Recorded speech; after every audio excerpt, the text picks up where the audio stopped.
Saudara-saudari terkasih, keluarga-keluarga yang tercinta, selamat berjumpa dalam Inspirasi Sabda bagi Keluarga hari Kamis 26 Januari 2023. Adapun bacaan inspirasi kita hari ini diambil dari Injil Lukas bab 10 ayat 1 sampai 9. Pada suatu hari Tuhan menunjuk ke-70 murid, lalu mengutus mereka berdua-dua mendahuluinya ke setiap kota dan tempat yang hendak dikunjunginya. Katanya kepada mereka, tuaian memang banyak, tetapi pekerjaannya sedikit. Sebab itu mintalah kepada Tuhan yang empunya tuaian, supaya ia mengirimkan pekerja-pekerja ke tuaian itu. Pergilah, camkanlah, aku mengutus kalian seperti anak domba ke tengah-tengah serigala. Janganlah membawa pundi-pundi atau bekal atau kasut, dan janganlah memberi salam kepada siapapun selama dalam perjalanan. Kalau memasuki suatu rumah, katakanlah lebih dahulu, damai sejahtera bagi rumah ini. Dan jika di situ ada orang yang layak menerima damai sejahtera, maka salammu itu akan tinggal padanya. Tetapi jika tidak, maka salammu kembali kepadamu. Tinggallah dalam rumah itu, makan dan minumlah apa yang diberikan orang kepadamu, sebab seorang pekerja patut mendapat upahnya. Janganlah berpindah-pindah rumah. Jika kalian masuk ke dalam sebuah kota dan diterima di situ, makanlah apa yang dihidangkan kepadamu, dan sembuhkanlah orang-orang sakit yang ada di situ. Dan katakanlah kepada mereka, kerajaan Allah sudah dekat padamu.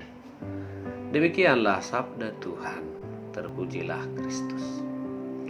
Nah, saudara-saudari terkasih, keluarga-keluarga yang tercinta, mewartakan kabar gembira adalah tugas perutusan Yesus, tetapi dia tidak melaksanakannya sendiri. Dia juga bekerja sama dengan orang-orang yang mengikuti dan percaya kepadanya. Karena itu dalam Injil hari ini kita mendengar Yesus yang mengutus 70 murid pergi berdua-dua mendahului dia ke tempat di mana dia akan berangkat. Dengan mengutus Yesus berdua-dua, Yesus menyatakan supaya mereka bekerja sebagai tim, bekerja sama, dan supaya pewartaan mereka menjadi lebih dapat diterima. Nah, saudara-saudari, pewartaan perutusan yang diberikan oleh Yesus kepada ke-70 murid itu adalah karena disemangati oleh semangat pelayanan, karena memang banyak orang yang membutuhkan. Tuaian memang banyak, pekerja sedikit. Dan selalu diharapkan bahwa ada orang-orang yang terbuka hatinya untuk memberi diri, melayani, bekerja di kebun anggur Tuhan. Dan dalam perutusan ini Yesus menegaskan bahwa mereka diutus sebagai orang-orang yang lemah secara fisik, pengetahuan, tetapi sesungguhnya mereka kuat kalau mereka mengandalkan Tuhan. Karena itu tidak dibutuhkan bekal kasut apapun dalam perutusan itu, karena Tuhan sendiri akan mencukupi bila mana mereka mau bekerja dan diutus. Dan demikianlah mereka diutus pertama-tama adalah untuk membawa damai sejahtera. Karena itu ketika mereka sampai di rumah selalu berkata, damai sejahtera atas rumah ini. Mereka tidak menjanjikan uang, menjanjikan pekerjaan, menjanjikan apapun, tetapi damai itulah yang sesungguhnya yang harus mereka wartakan. Dan dalam mewujudkan tugas ini, membawa damai, mereka hendaknya memegang beberapa prinsip yang harus mereka sadari, harus mereka ikuti, harus mereka praktekkan. Bahwa sesungguhnya membawa damai tidak boleh dengan memaksa, tetapi harus dengan kebebasan. Dan juga tidak membutuhkan memaksa orang untuk memberi upah, tetapi bila mana diberi, diterima dengan semangat kerendahan hati. Dan janganlah mencari-cari kepopuleran, mencari-cari nama dengan berpindah-pindah dari satu tempat ke tempat lain. Biarlah pewartaan itu menjadi matang di suatu tempat dan di situ bertumbuh dan berkembang. Nah, saudara-saudari terkasih, apa kaitan bagaimana sabda Tuhan ini berbicara kepada kita sebagai keluarga-keluarga Katolik? Bahwa sesungguhnya keluarga diutus dengan sebuah sakramen perkawinan pergi berdua-dua sebagai suami istri, mewartakan cinta kasih Tuhan satu sama lain di tengah-tengah keluarga dan menghidupinya, serta melalui perkawinan lahirlah anak-anak yang juga sebagai buah dari pewartaan cinta kasih. Sebuah keluarga, Bapak, Ibu, serta anak-anak adalah juga pekerja-pekerja di ladang Tuhan dengan profesi cara hidup mereka, dengan kesaksian hidup sehari-hari. Mereka menjadi pewarta-pewarta yang tentu juga membutuhkan semangat spiritualitas seperti para murid itu.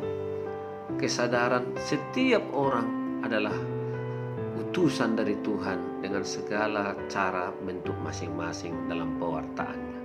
Maka supaya keluarga-keluarga berhasil menjadi saksi Kristus di tengah-tengah dunia, dibutuhkan juga semangat pelayanan.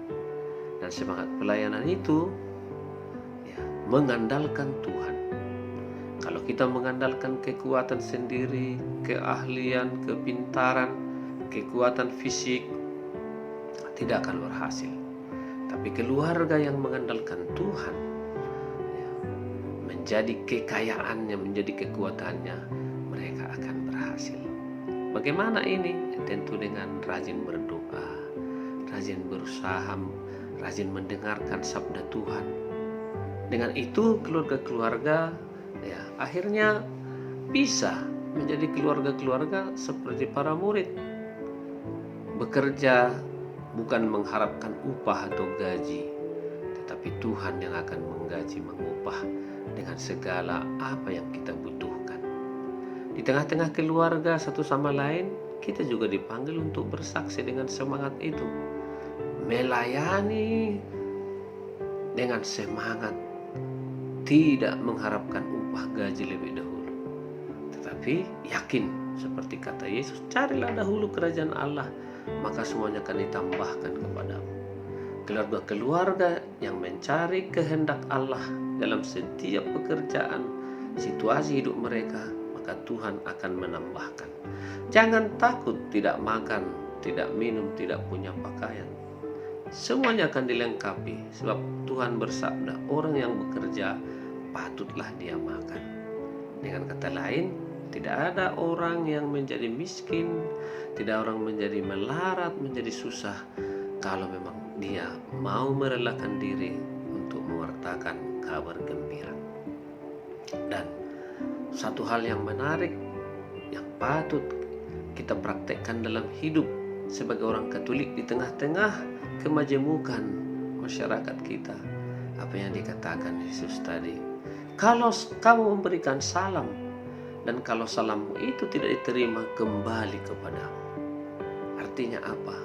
Setiap perbuatan-perbuatan baik kita, cinta kasih kita, bila mendapat penolakan, jangan menjadi marah, jangan menjadi benci, tetapi terimalah itu sebagai konsekuensi dari sebuah pewartaan. Membawa damai akan selalu mendapat tentangan, perlawanan. Tetapi bila mana kita sungguh-sungguh dengan tulus, dengan semangat pelayan seperti Yesus, maka pewartaan kita akan berhasil. Karena itu saudara-saudari terkasih, keluarga-keluarga yang tercinta, bagaimana kita diutus pertama-tama sebagai orang Katolik adalah di tengah-tengah keluarga kita. Kita pun sebagai status suami istri dan anak-anak, kita adalah kelompok yang diutus Yesus, yang harus kembali juga melihat sejauh mana sudah kita bersaksi. Kita juga dipanggil setiap hari di tengah-tengah keluarga kita dengan tetangga kita. Memulainya dengan kata seperti kata-kata Yesus tadi, Shalom, semoga damai Tuhan bersamamu. Nah, dengan itu maka akan banyaklah orang-orang yang disembuhkan. Disembuhkan terutama bukan disembuhkan secara fisik, tapi disembuhkan secara rohani, karena kita berdoa damai Tuhan tinggal bersama Dia. Semoga keluarga-keluarga kita menjadi keluarga-keluarga pembawa damai di mana dan kapanpun, sehingga dengan demikian kita juga menjadi murid-murid yang diutus, karena memang tuayan banyak, pekerja-pekerja sedikit. Semoga amin.